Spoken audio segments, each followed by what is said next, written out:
Welcome to the Program Pod, a national award-winning program on the RCBC Podcast Network, which takes a deep dive into the programs offered at RCBC through different perspectives of students, faculty, and employers.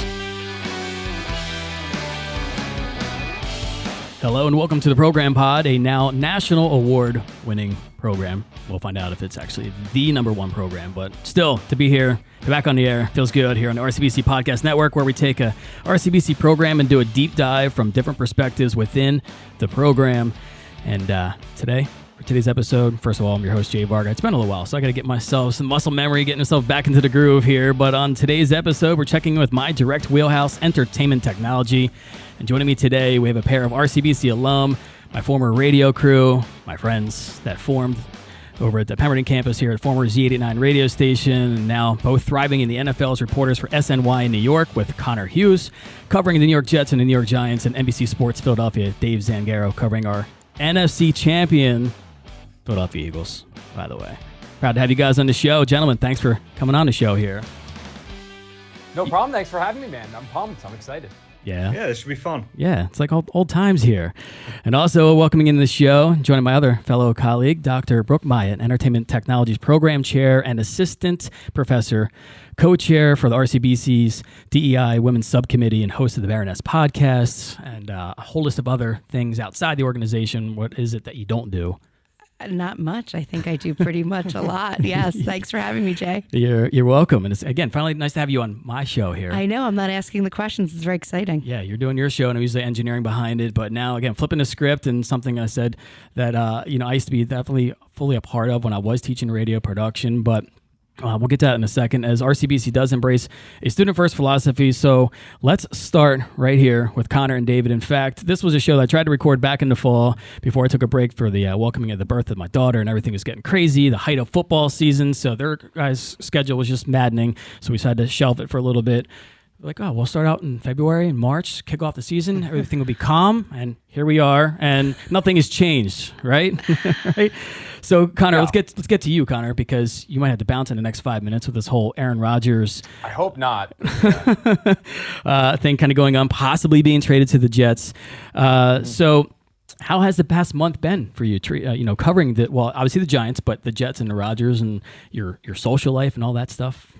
Yeah, well, that's the thing, man, is I'm a little different from Dave, because I know he's kind of used to playoff runs and Super Bowl runs and things like that. And my entire career up until August was obviously centered around being a beat writer for the Jets. So I've always been very accustomed to now being my super, super busy time, because when it was the Jets, right, the off season was when there was hope, and the off season was when there was optimism. And that's when everyone got all excited. And then once they started playing games and eventually losing a ton of games, that's when obviously everyone kind of forgot all about the Jets and stopped caring, and the fan base checks out. So I'm used to this kind of being busy now, the free agency scene. But what we're obviously experiencing right now with Aaron Rodgers is something I have not really grown accustomed to at all. But what's kind of cool is I was saying to this actually with a friend of mine the other day, is like I said, my entire career pretty much has been based around covering the Jets. And they've been a pretty bad football team throughout my entire tenure there. They had a little glimmer of maybe a playoff thing in 2015, but then they lost week 17 and were eliminated. And now all of a sudden it's like, wow, they're going to get somebody who's considered a top 5 quarterback in the NFL. And they're going to go from borderline just ineptitude punchline of the NFL to maybe a team that reaches some of the heights that Dave is used to covering. So I've been picking Dave's brain, I think, since I was at RCBC. So I think if this actually goes the direction the Jets think they are, I might have to be asking Dave, what's it like to cover the playoffs? What's it like to cover a potential championship run? It's going to be totally new. Whole new world for me. Well, speaking of Dave, so how's your offseason been since the Eagles actually went to the Super Bowl? I mean, did you even get to have one? I mean, it feels like we jumped right in from the Super Bowl right to free agency. Yeah, there's no offseason anymore. It's pretty wild. There used to be some time in February where it would be kind of dead, and not anymore. I mean, with a 17-game season, Super Bowl got over, I got home, and then 2 weeks later, I was at the Combine. And you're thrown into the mix of all right, free agency is coming, the draft is coming, and you're still trying to process the Super Bowl that just happened. So it was a lot, and there's not really. I used to try to take a trip in February. It was my time to get away, and there's no time anymore. It's good though. It's always fun to have a busy off season, and the Eagles, even though they've been pretty good, they're a busy team all the time. Like they're always in the mix of free agency and trades, and even with no money, like they're always doing something, which is good. It keeps people engaged throughout the year, where some teams are kind of just good and boring. The Eagles are never boring, which is fun. Yeah, well, I'm sure Connor got a taste of that too when the Eagles had to play the Giants, and I think how are the fans treating you when you were putting your predictions and stuff out there? How was that experience dealing with Eagles? I will go down in the boat saying that I've always predicted the Eagles to win. I always said that. Now, I did think that it was going to be a little bit closer than what it ended up being, but the basis of that was kind of always on the Eagles not really having to play a meaningful game in quite a while, right? I mean, they were pretty much in cruise control after they jumped out to that red hot start, had the bye week. The Giants were not in cruise control. We're coming off the big win where I was like, this might be an opportunity where the Eagles are a little sluggish. Giants can jump on them early and maybe it's a game. It turns out that there was no sluggish start from the Eagles, and all we saw was the vast talent discrepancy between those two teams. And it ended up being quite the shellacking. But I did get reintroduced, and because I grew up in South Jersey, so I'm pretty familiar with Eagle fans. But obviously, I've been separated from that for a while. I don't live in that area anymore. So when some of those clips I had done and preview clips I had done started spreading around the South Jersey area, I got reintroduced to the intensity and the passion that the Eagle fans have for their teams. But it was hysterical because like a couple of the ones I generally stay away from mentions. But a couple of the times I clicked on some of the I think like Barstool grabbed it or someone else grabbed it. I clicked like to read what some people were saying. And what was hysterical was I saw some people I went to high school with like, no, he's not a bad guy. He's actually really nice. I was like, oh, at least somebody's got my back in Philly. Yeah. Well, it's a whole new experience when you incorporate the Eagles side of it, which again, Dave's well versed in the engagement there. But so actually, Connor, let's talk back to your backstory here, because you said you're a local guy, right? You went to Seneca High School. Shout out to Tabernacle, my hometown as well, even though I was Shawnee. And then you go, right here through RCBC, and then successfully landing. Obviously, you went to Monmouth and such, but you successfully landing your job where you are now, covering two teams in the number one sports market in the country. How did you get there? Some experiences along the way. Let's give us your story. No, like in all seriousness, man, like I owe a ton of my career to RCBC, and a big reason for that is I mean, Jay, you knew me like right when I enrolled at RCBC, and like my number one goal of what I wanted in life was to be a play-by-play guy. That's what I wanted, was play-by-play broadcaster. I wanted to be the next Bob Papa, the next Joe Buck, something like that. I got into RCBC, got involved with Z88.9, the radio station. And I started doing the play-by-play and color commentary, and it was a blast. I'm like, sweet, this is it. I did it in high school for LDTV. Now I'm here doing it in college. I'm going to transfer out. I'm going to keep going, and this is what I'm going to do with my career. And my first or second semester at RCBC, like, you got to take your prerequisites. So one of mine was a history class. And I don't even know if he's still a professor at RCBC. I don't know if he left or if he's retired or whatever, but his name was Robert Koval. And I remember within our history class. Yeah, so within our history class, he broke us up into our majors. So I was a communication major, so I was with all the other communications people, and there was psychology and sociology and educate, all that stuff.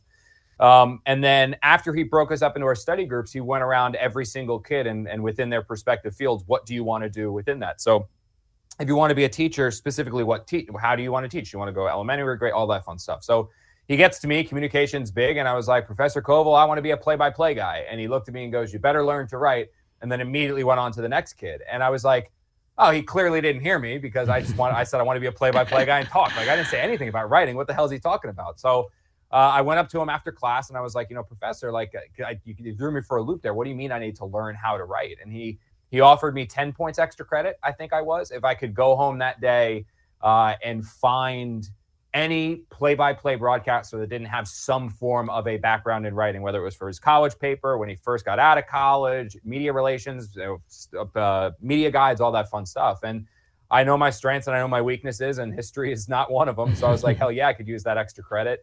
Went looking, and what I found out was that Professor Koval was spot on, and I couldn't find one. And so the next day I went to the guidance counselor's office and signed up for an intro to journalism class, and a field that not once did I ever think I would get into in any way, shape, or form.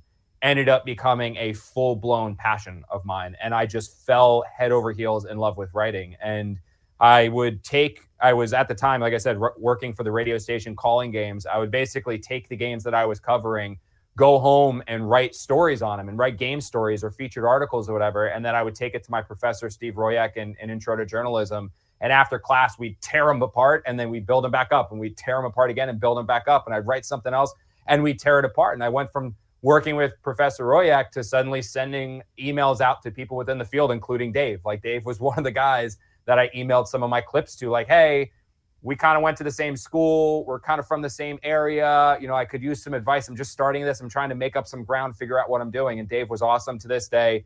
Dave, I told you this at the Combine this year, I think, about how I still do not write the word however, because you've ingrained that in my brain from like 10 plus years ago.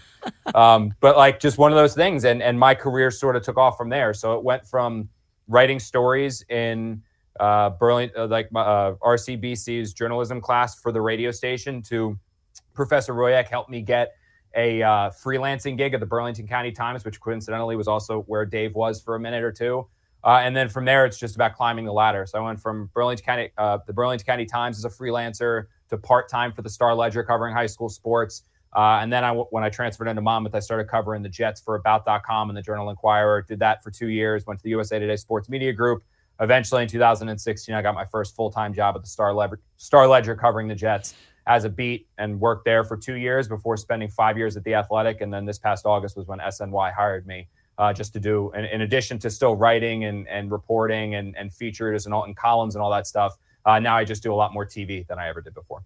Yeah, so fantastic story right there. That's awesome. Yeah, Craig, try to speed it up because I know I'm very the talking never left me, so I'm a little bit long-winded. I think you're great, and what I love about being here, it's my starting off from my undergrad was my first internship was sports. So you guys are bringing me home because I haven't done sports since, and I knew that wasn't my passion, but I knew nothing about sports and was thrown into it.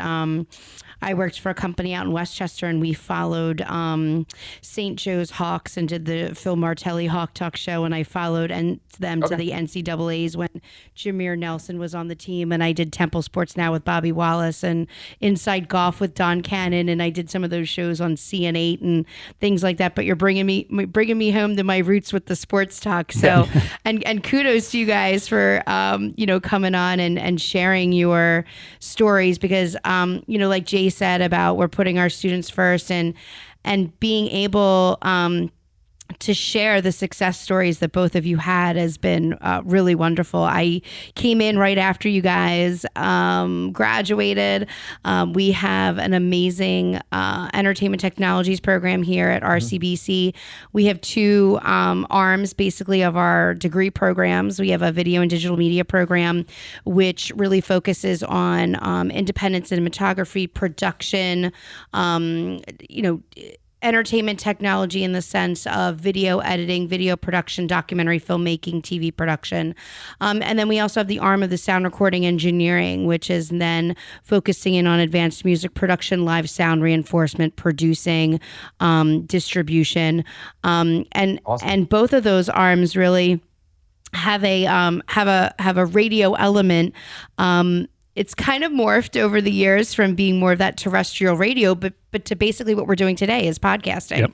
And it's really wonderful to see how you've grown through the ranks of like you said, it's all about the writing and teaching the students to write. And that's definitely one of the main foundations of anything, I think, in this industry, whether you're going into filmmaking, when you're going into, audio production, or whether you're going into, radio or podcasting and journalism.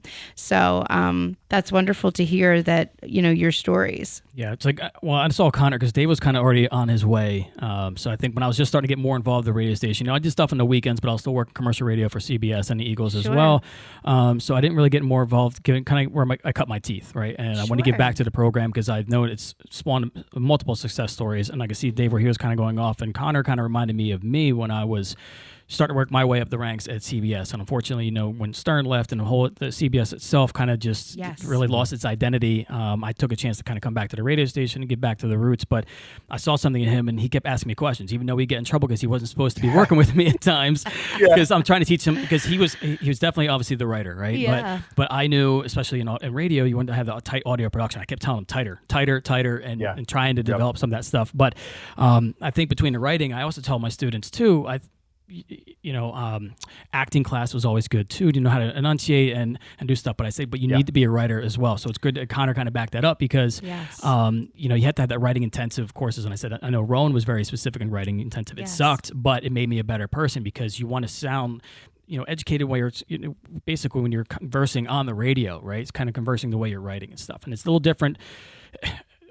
It's almost as similar, because when you're on paper and sometimes you have a little bit of, you have photography, you have the photos and kind of capture a little bit there, but really radio, you have to kind of describe the scene. Right? And you don't have that, and you can kind of do that in writing too. And I think those skills kind of and you're without the visual. A lot of times with some of this, you're without the visual, attachment to that. Yep. And it's the way of the word and verbiage. And I tell this to my students, it's the way of the word, especially, and how you say it. Too, and and I'm sure it's that public speaking, it's journalism, it's taking the English classes, and that all feeds in together. And a lot of students that are going into the more creative or the sports arena don't realize that those foundational classes that you had talked about, Connor, they mean so much. But they don't realize when you come. You're like, I gotta take. It's not like the English. What are you talking about? I gotta take English. I just want to come and make a film, or I just want to, it's not the glamour. Yeah, exactly. No, That's it completely changed my career. I mean, literally, I was going one direction, and it was one random day in a history class with a professor that I didn't know beforehand that literally has completely shaped my life. So, I mean, what I do, I love what I do for a living. I wouldn't change a second or anything about it, and I wouldn't have this life or be doing what I'm doing now if it wasn't for that class, because it was never something I ever even thought of. Being in this field in general, like I think it helps to be well-rounded as a person, like background too, because so much of it is like trying to connect with people, right? Like so if you have any kind of background in that area, and then like with the writing too, it's not just about putting words on paper, it's about structuring your thoughts and being able to express them. So like that stuff transfers, whether you're writing or speaking, whether you're on a radio station or you're doing a podcast or you're on TV, like a lot of those fundamentals are the same. So there's value in it, even if it's not necessarily like what you think you want to do, it can still help out quite a bit. Well, and speaking of background too, because we didn't really get to touch base on your background, Dave. I know it's similar to Connor as well. You bounced around a little bit more than Connor, kind of staying in that New York market. Can you tell us a little about your story? It's like I was Connor 5 years before Connor in a lot of ways. I was. I did like him. I did some color commentary for high school football games. But while I was doing that, I started to freelance at the Burlington County Times. So I was kind of double dipping at that point. I was like doing the radio, but then writing freelance. And I did that for a while I was still there. Then right out of school, then I went to Rowan. And then right after I graduated, I had a couple part-time jobs, one at the BCT. So I actually did work there. And then I started at then Comcast Sportsnet. And it was like 2 years where, man, I was so tired all the time. I was grinding because there was 2 part-time jobs that probably should have come out to like 45, 50 hours a week, but I was put in like at least 40 at both of them. I did that for like 2 years. So it was a lot, and I would like work all day in Philly, and then I would like bust it to get to like Riverside to cover a girls basketball game or something like that. And then like when I really started covering the NFL was actually in the lockout year in 2011. There were a few of the Eagles players were working out in Marlton at the municipal fields. So I just bugged my editor to let me go. And I went every day for that summer. And it was like, in the beginning, it was Michael Vick and Jeremy Macklin and LaShawn McCoy. And then by the end of it, it was Mike Kafka throwing to Jason Avant. And I was there every day. And I made it a point to be there every day. And then once the lockout ended and they were back at Lehigh, I went, and they didn't give me a hotel room. I had to drive to Lehigh every day and drive back. But then like I kept earning more reps covering the Eagles. So then I covered them kind of part-time for that year and then part of the next year, and then got an opportunity in Houston with then Comcast Sportsnet Houston. And it was a short-lived adventure down there, 2 years, but that's when I really learned how to be on a beat and cover something every day. And we had a crazy talented group down there. It was like me, James Palmer, Tiffany Blackman, who was at NFL Network, Steve Bunin, who was at ESPN, Sebastian Salazar, who was at ESPN. So we had just had like this great young and really talented staff, and I learned so much. And then when that ended, I was like, I don't know what's going to happen. I moved home with my parents for a little bit. We all got laid off down there. Mm-hmm. And I figured I'll try to do it again, but I don't know if it's going to work. I ended up working at the Courier Post for like 6 months, and it was a great job. Then NBC Sports Philly, I'd been like starting to do some freelance work with them. And then in 2015, they hired me full time again, and I've been there ever since. So what was it different? It's been fun. Like I enjoy the ride, and like I'll do this as long as someone will let me do it. How's that market, the sports market difference between Houston and Philly? Yeah, one of my first like few weeks in Houston, like in Philly, I think I'm generally like one of the nicer people in the media. Like it's just I think I'm a nice person. Down there, I was the jerk all of a sudden. It took some getting used to because they saw me as like brash East Coast, like getting all my questions in, kind of talking over people. But that's just what it is when you cover one of the bigger market teams. Like you kind of get into like fight mode in a way, and you become really competitive. And it wasn't like that down there. So I had to kind of temper it a little bit, but it was fun covering a team where there wasn't all that competition for a little while. And it allowed me to like see what this job is like in a different market. It made me appreciate Philly more. Honestly, it made me appreciate how much the people care and how much good content there is coming out of that locker room and out of that building. It's tough at times. Like Connor sees it, like the Philly beat crew is the biggest in the country. We'll go at the combine. What do we have? Like 12 people there. It's just, I remember at the Senior Bowl. That's where I remember all the group of you guys going to the Senior Bowl. It's massive, and it's good for the fans. Like it gives them a ton of content, but it makes it very competitive, and it's hard to stand out. So I think that that makes everyone better who covers the Eagles. I'm surprised it's actually bigger than New York. I mean, I know Philly. No, it's crazy, man, because it's like I think there might technically be more outlets that cover the Jets and the Giants, but I feel like every single Eagles outlet has like 2 or 3 people that work for it. Like it's a monster. I mean, it's in there. I remember the first Super Bowl the Eagles went to, like I was at the Star Ledger at the time, and they sent me over to chip in on the Eagles coverage. And I walked in and I knew like Dave and I knew Elliot and guys like that. But like, I remember just seeing this massive amount of like a horde of reporters. And I was like, holy hell. And I said to Dave, I was like, man, they must bring in everyone extra for the Super Bowl. And he's like, no, this is pretty much just a normal Wednesday. Like it's wild. It really is crazy. Yeah. Now, kind of touching base on what Dave was doing, because Dave said he was driving to Lehigh and doing everything else, always being a yes person, covering girls basketball. You got to start somewhere. Is that something you tell your students? I think we talked about this all the time. Like, say yes, say yes. And I love that you brought that up. And we just talked about this morning. We had another RCBC alumnus talk about it, about being the go-getter, always saying yes, taking the job, getting your feet wet, shadowing people, interning, whatever you need to do to get your skin in the game, basically. Like you need to, you said wear many hats, take the writing job, take the recording job, take anything you want. You have to get yourself out there. And one of the things I do tell my students this is because in our program, and I'm a huge advocate of experiential learning, of real world experience. I can teach you everything that you need to know, yes, in a classroom, but there's nothing you can learn from me about, like he's saying, walking into a room with 25 other reporters, trying to get an interview, trying to ask a question, knowing how to, being on the field and getting the interview, or taking the best shot and getting the right shot, getting the good audio. But you have to learn that from somebody that's been there doing that. And so one of the things I push is, to go out there, shadow somebody, go reach out, keep sending emails. Hey, like Connor said, I sent, Dave an email. Hey, I'm local from your area. Like, can you give me any tips or tricks or help me out or whatever? Mm-hmm. That is what this industry is about networking, getting your name out there, and having that mentality of being able to go and get the job. Like, he said, I didn't care how much it costs out of my pocket. I'm driving up to Lehigh. I'm going to do it for free. I'm going to cover it. I'm going to send it out. I'm going to do it.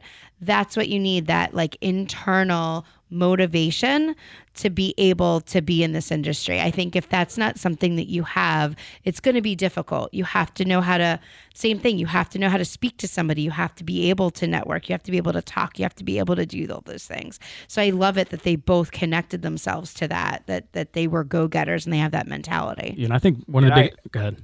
Well, yeah, I was going to say, Jay, even off of that, because I'm sure Dave does this too. Like anytime you speak to a class, you speak to a high school class, a college class, or you go into your DMs and you got college kids that are reaching out to you. Like so many of them take the stance of like, oh my God, I want to do what you do. I want to cover the Jets. How do I cut? Like, for me, obviously I cover the Jets, the Giants. So I have mostly Jets and Giant fans to follow me as Dave has the Eagles. And they're all, how do I cover the Jets? How do I cover the Giants? And I tell them all the exact same thing. Like, that's not how it starts. Like, you can't go into this saying, I want to cover X team. Like, that's not really how you want to do it. Like, yeah, I was very fortunate that, I didn't have to move as much as Dave did. But for me, it's like, you just have to take whatever opportunity is there and just continue to climb the ladder. I mean, when I was at the BCT, I was writing features on weightlifters, like high school weightlifters and fencers. And my first beat that I had was track and field. Like, I didn't know anything about track and field other than you run, but like I embraced it and I owned it. And like through that was where I met Rube, and like Ruben Frank was like, ended up being a big mentor for me and things like that. So there's all these little things like that you just have to keep. I mean, Dave, you probably did the same thing. Like when we were at the BCT, I remember covering like little league district baseball games over the summer. Like, yeah, I wanted to go on, now my wife, but I wanted to go on a date with my girlfriend. I wanted to go out and party with my friends, but it was like, this is an opportunity to go out there and cover an 8-year-old baseball game, get quotes, write a game story, file it. And I just kept looking at it as opportunities that if someday I was going to be going for a job and you put Connor's resume next to player X's resume, like I can't control if that person's more sourced than me. I can't control if that person's a naturally more gifted writer than I am. I can't do all of that. But the one thing that I can control is outworking that person. And the one thing I promised myself when I wanted to get into this field and I wanted to cover professional sports for a living, which I knew where there were going to be tons and tons of other people that wanted to do it too, because it is an awesome job, is that I needed to separate myself from whoever I was going to be competing for a job against. And the way that I saw, or the opportunity and way that I saw to do that, was just to outwork them. And that meant doing things that weren't that fun. Like I didn't drive to Lehigh, but the Giants had training camp at MetLife. And I remember when I was covering high school sports, had the summer off. So I just found a website that didn't pay me, but they got me a credential. And it was just an opportunity to put my byline next to the big guys at the New York Post and the Daily News and the Star Ledger and grind and compete against them to learn from them in the field. And I drove up to East Rutherford from Medford, New Jersey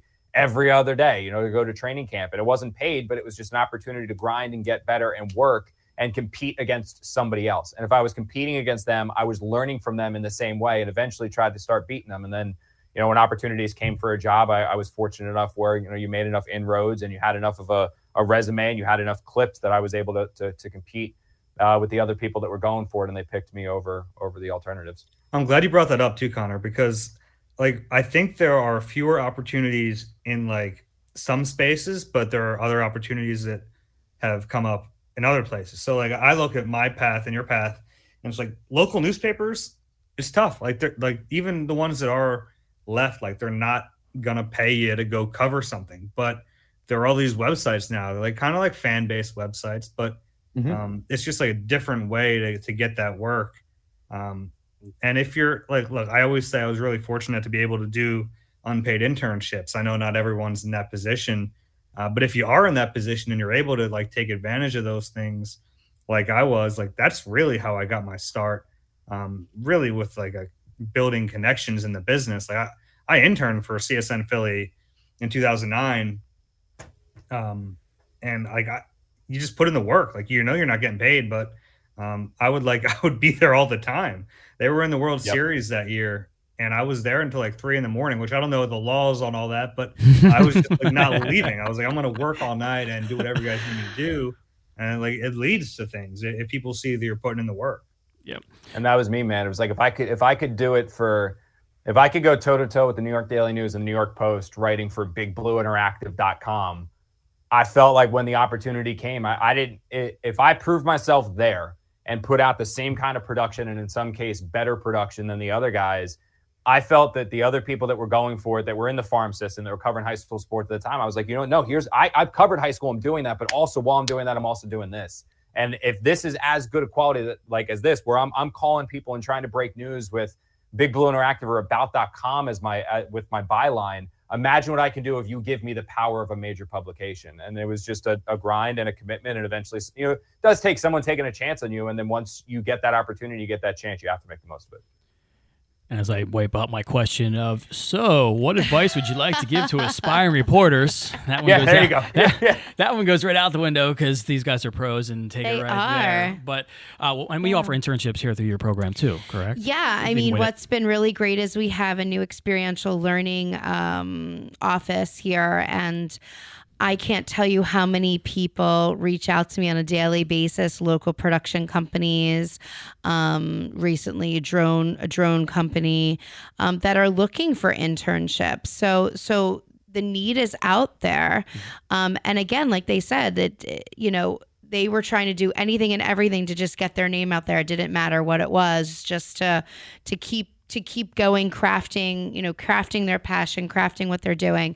And I think one of the things that I pride myself on is the great connections that I have with the community. And that was, both of them got their start, right? They're both talking about Burlington County Times and the Ledger, and that's a beautiful thing to connect with your community. And that's all what RCBC also has, is that community connection. And that's great that these local production companies and people are reaching out and want to use our students, and want to help support the students in the community.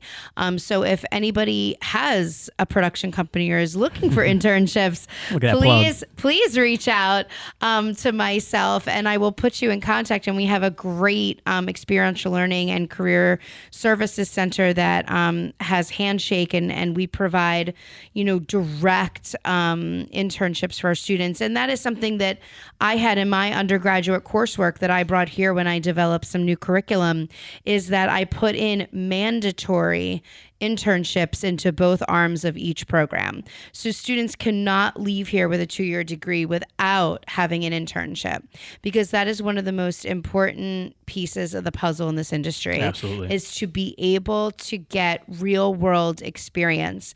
And I think that both of them can probably support me on this, is that real world experience gets you networking, gets your name out there, gets you connections, and you never know where that connection is going to lead you.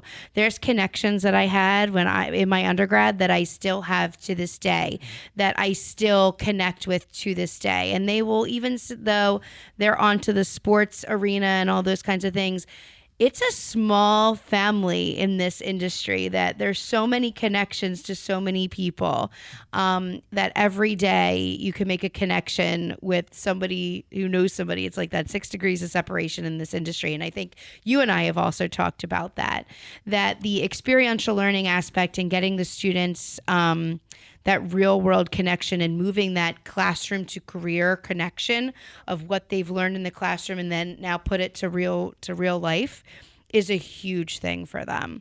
And I think that's one thing that a community college has over a lot of other schools in the area, is that we have that close connection with the community, and we can provide those connections to those students. Yeah, that was definitely one thing I harped on my students a lot, is to make sure, try to get, find a place that you're really, passionate about, and maybe you can get your foot in the door, but if not, somewhere kind of close to that, just to get the networking experience. Because I think the misperception a lot in this industry is that it's too big, right? There's too many people, whatever. But in the end, I think this industry is really still well connected, and it's a lot smaller than people make it out to be. And you never know who knows somebody else, Yeah, right? And you follow exactly. that lineage there.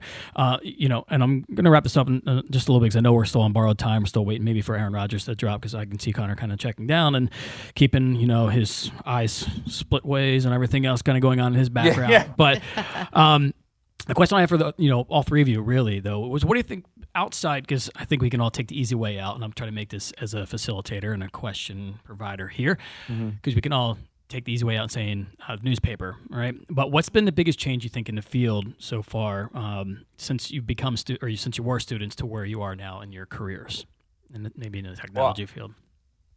Yeah, I mean, for me, I think it's that you can't do one thing. I mean, that doesn't. I think Dave's. I mean, it's funny. It's like the way our careers have gone. I mean, Dave's at NBC Sports Philly, and then NBC Sports Philly's New York sister station is SNY. So it's like we ended up at the same spots. He's just in Philly, I'm in New York. But where we both are, our jobs are very, very similar. And I think what's crazy is like you go back, probably 5, 6, 7, 10 years ago, you would think like, oh, I want to be a beat writer. And what that means is you cover the team on a day-to-day basis. Or, oh, I want to be in radio. And that means you're just on the radio.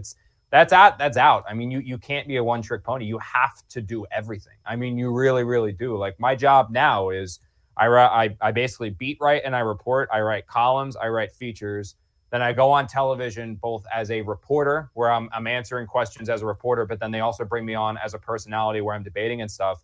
And then you also throw in the podcasting area, which I kind of put hand in hand with radio and doing radio hits and podcasting and things like that, where like you have to be able to do everything. If you can only do one thing or you pigeonhole yourself into just one thing, you might be really, really damn good at that one thing, but you're not going to get picked over someone that can do 5 things pretty good. You know what I mean? So you really need to be able to make yourself as versatile as possible and be able to do so much because, yeah, I'm technically an NFL reporter for SNY is what they call me. But within that little NFL reporter umbrella is like the 1,000,001 things that I do that are different every day. But I think Dave can probably touch upon this too. I love every second of that because it keeps you fresh. Like I never get bored of doing one thing because I'm doing so many different things, which is another one of the things that I love about my job is that I'm always I always feel like I'm on my toes. Like I'm always excited to do something because I feel like I'm always doing something different. Yeah, there's always like new things to conquer too, right? Like doing TV and doing like a debate show or like you're answering questions is so different than like I've hosted shows, right? And you're reading prompter is something I always thought like that's really easy. You're just reading as words scroll across the screen. Mm-hmm. It's hard. It's really hard. And it's fun to like find those challenges, especially after you've been doing something for a while, like finding new things that are hard because you don't want to ever get like complacent. You don't want to ever think like I figured this out because then your work's probably going to suffer a little bit. So I find that stuff actually helps me stay on it a little bit better because there are certain parts of our job where, you know, you've been doing it for so long. You're like, I can kind of mail this in and like it's human nature to do that at times, but I think doing all those different things kind of keeps you sharp and it keeps you thinking about growing either the company or your brand and kind of piggybacking off of, I know you mentioned like podcasts, Connor, which is like podcasts weren't a thing when I was in college. You know, they kind of were, they were like kind of around, but like you have to be willing to embrace whichever direction it goes because you're probably not going to be able to steer it in a direction. Like the whole media markets and the whole way things change, it evolves. You just have to be willing to go with it and find your place and carve out your niche there. And like podcasting has been really fun for me. It's like a new medium to do it because like you end up, our podcast has done really well because it's like a community and the people feel like they know you. And it's something that I never even thought about like wanting to do, but it's one of the things I enjoy about my job most. And I think they both kind of took my answer, but I'll just kind of phrase it into one word or 2 words is lifelong learning. You can never stop learning. Like, you know, they said about, you know, the morphing of the technology and the accessibility and the change of that. And, you know, and exactly what Dave was saying about podcasting, you know, Jay did a fabulous job with our radio station and our radio production course here. And then when we kind of changed up the curriculum because we have to change with this times and we have to keep moving forward and we have to keep learning new tips and tricks and tools of the trade, and morphing that curriculum into, yes, there is the golden age of radio and terrestrial radio and all that kind of stuff, but now podcasting and internet radio is the new thing, and that's why we're here at this platform today, Exactly. talking about this, and being able to enhance the curriculum and move the curriculum forward. That's what you have to kind of do, and it's the same in education too, right? So morphing the radio production class to online and utilizing elements for tools online and bringing podcasting to the forefront here at RCBC was one of those things, and all leading into being that lifelong learner. I'm always learning new things every day. Students come in and start telling me about this app and this program, and this is what they do. And, wow, I never heard about this. Let's go and look through that. Now we're doing a lot more mobile journalism that hasn't been done before, and using our cell phones instead of using, cinema cameras, and, just being able to change up and morph into the, what is the now, and having that access and bringing that to the students. That's something that I think here at RCBC we pride ourselves on, and they and they said it great, that it's you always have to be a lifelong learner, that you're always learning something new. You always have to be that jack of all trades, and kind of making sure that you're getting exposure to every element of production, whether that's, like he said, in front of the camera, behind the camera, and having that exposure really makes you that well-rounded person that can, fit into sports, can fit into documentary, can fit into all those areas of production. Yeah, I think like myself being a lifelong learner, as we shifted the radio format into the podcast network, same thing. Technology can be, a little overwhelming at times when it keeps changing, because you got to stay with the times, but also it'd be exciting because you look at some of the technology I'm using now, like this podcast machine versus, what I was trying to do a podcast for CBS back then. It was a whole room to do. Oh, it was so, all the banks and stuff. I basically have like a little console in a little box, and it's unbelievable. You're constantly having to adapt, and that's what makes you, stand out. And I think it's another thing I always stressed on when I was teaching my students is just, try to learn as much as you can, especially now with social media and engagement. There's jobs out there for being, that creative content and creative video, content, knowing background video analytics, little 30-second teasers, and knowing the audience for online. I mean, that wasn't around when I was in school, so that's a whole nother element for them to connect, and for jobs and content creation and being creative and producing that kind of content. And I'm sure both of those gentlemen have seen that too, changing in the sports world too. Yeah, I'm actually trying to teach myself now some more video content based stuff, because we're trying to implore that here a little bit. Sure. But I also I said I want to grow my continued resume. I want to, especially with my daughter getting when she starts to get older, you know what I mean? Like that. I don't mean the old guy fumbling around like, I don't know how to press this little button, and they're gonna teach me how. She's gonna be like, oh, Dad, let me do it. Things. Yeah. So speaking of, and I said we can wrap it up pretty quickly here. I started working on like a newer segment for the show, because I try to bring that radio personality out from what I was doing, my actual radio stuff. And podcasts can sometimes be a little if you're doing education, sometimes it's not as maybe hip and entertaining as it can be at times. Trendy. And you try to, and get that commercial broadcasting. So you got to work in a bit, right? Or segments and stuff. So I started working in some dad jokes. And now, because I was practicing before my baby girl got here, and now it's here, and you're officially now. Yes, I'm officially a dad. So, and it's crazy, and I'm trying to still get my brain back together. And sleep deprivation is a real thing, but sleep. Yeah, exactly. So the question to everybody as I work on some stuff, I usually try to keep it themed towards the program itself, but some of them are a little not as maybe dad funny to me, I guess. So, oh man. Okay, first one. What animal is best at hitting a baseball? Oh my. I don't know what. A bat. There you go. I like it. I like it. All right. Okay, so that we can file that one away for her later. All right. Why did the farmer think he could be a music producer? I don't know. Tractor, something with track. I don't know. Close. I'm trying. Somewhat. Dave's just not even answering. He's just like, I'm out. He had a ton of beats. Oh, I like that. That's a good one too. Okay. I like that one too. All right. Now these ones probably might crash and burn, but we'll wrap it up real quick. What did the triangle say to the circle? What? You're pointless. Oh. I like man. these. I gotta write these down. We got ours on our way too. So And this one was actually more of an inside joke, but I'm still talking to Connor and Dave, but especially Connor a lot because we're stuck in this one circle. Sometimes we can't get out of with our other friend Ricky, which Dave's very close friends with. But I think this is more of our friend Ricky's kind of question, though. But what? So, Connor's already sighing. What do you call a boomerang that doesn't work? A frisbee? Not a bad guess. A stick. Oh man. Okay. Okay. Well, I like it. Yeah. All right. So.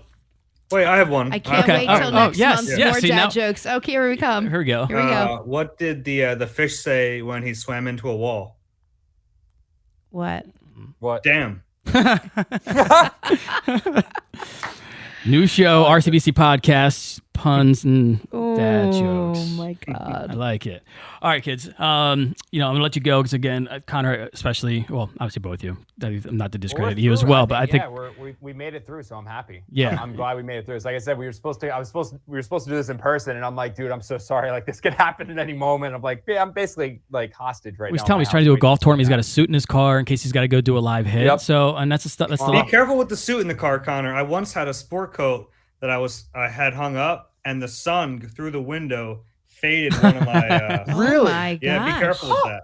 Things you wouldn't even think about. Wow, I never even think that would be possible. Mm-hmm. Wow, thank you. Yeah, well, don't leave it in there too long. Later, the more you know. So things about looking into getting reporting. One of the tips is definitely don't leave your suit in the car. That's good. We'll not expect that one. All right. Anything you guys want to say to, again, maybe some students out there looking to get into? I think you kind of touch base on it a little bit, but one final kind of thought from the both of you. I think we touched upon a lot of it, but I mean, if they ever want to talk more specifically, I mean, Jay, you have my contact information, so feel free to pass it along to them. They just have to reach out to you. And like I said, I mean, we're all, Dave would say the same thing, that, we're all still trying to grow. We're all starting to establish ourselves in this field and keep trying to get better and better. But I know that, there's still a lot more that I hope I can accomplish in this thing, but where I am now, I'm not here now if it wasn't for those experiences at RCBC, and then when I went on to Monmouth, and I owe a lot to that school, and certainly the path to get there is one that's now been traveled a little bit. When I was in school, Dave was the one that was always the one that was kind of being like, wow, look, he did it, like he made it, like wow, he's covering the NFL, I want to do that too, and he was somebody to follow, and now you got a couple more to follow, so it really is something out there.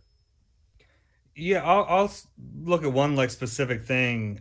We were talking about internships earlier, and I think that's a really good point that there are a lot of professions that you can get into where you really focus on school and your hours during the school session or your classes and the homework, and that's, you can just do that and you can be really successful in whatever field you go into.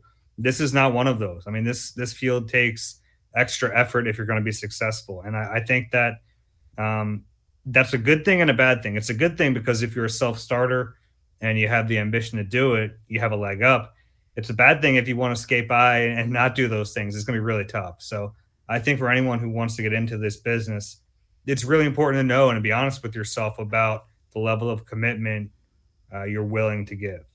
I just want to piggyback on both of those things. I totally agree with both. You have to be a go-getter. You have to, you want to follow your passion, which both of these gentlemen did. And if you want more, education and support and foundational skills and knowledge, RCBC is where it's at. These gentlemen both suggested that. So if you're interested in coming to RCBC and taking a one-off course or following a degree program, or kind of getting a refresher, please come to RCBC, our Entertainment Technologies program. Again, we have an AAS in Entertainment Technologies, Video and Digital Media, and we also have an AAS program in Sound Recording Engineering. Both of those have our radio production course, our internship course, entertainment law, and then all of our specialized courses. And, our faculty and staff are amazing. They're real world instructors. And I pride myself on getting amazing instructors that are working out in the industry. And we'd love to have you. We'd love to see you here in person. So thank you so much for having me. Yes. Well, thank you all for coming on to the show, spending your time with me for the first show out. from being a dad now. So hopefully get the program pod off and running each and every month where we take a little, dive into the perspective programs here at RCBC. But again, it's going to do it for this episode here of the program pod, and hope you enjoyed today's show. As I want to thank our guests here again today. SNY's Connor Hughes, NBC Sports Philadelphia, Dave Zangaro. Actually, guys, can you say where people go to follow you on Twitter? Well, all that good stuff. A little plug. Yeah, sure. I'm on Twitter at DZangaro NBCS, and all my content is on our website, NBCSportsPhiladelphia.com. Connor. And I am at Connor_J_Hughes. You can find me, I think, at everywhere. That's Instagram and Twitter. And then for my other stuff, like written stuff, SNY.TV is where you can find that. Awesome. Well, I'm glad Aaron Rodgers didn't get traded in the middle of this, so we guys get heavy for the entire show. So now you get to continue on with all of that. I can let you guys go, but also Dr. Brooke Mailhiot, Entertainment Technologies Program Chair and Assistant Professor here, as well as Co-Chair for RCBC's DEI Women's Subcommittee and host of the Baroness Podcast, which I almost forgot to promote there. The Baroness Podcast is about what? The Baroness Podcast is about empowering women in Burlington County, and we would love for you to listen in. Yeah, there we go. Sorry, let's push some buttons. I'm getting my muscle memory back down here. So it's all right. It's all right. We'll be recording one of them very shortly, actually. So again, once again, I'm Jay Varga, and if you want to learn more about RCBC's programs, you can visit rcbc.edu. And for other RCBC podcasts we have to offer, including the Baroness Podcast, highlighting powerful women in Burlington County, visit rcbc.edu/podcast. Also, be sure to subscribe to the program pod on any platform wherever you get your podcast. Till next time, thanks for listening, gentlemen. Have a good time. All right. Yeah. All right. See, Connor's on his phone right there. All right, buddy. Take care.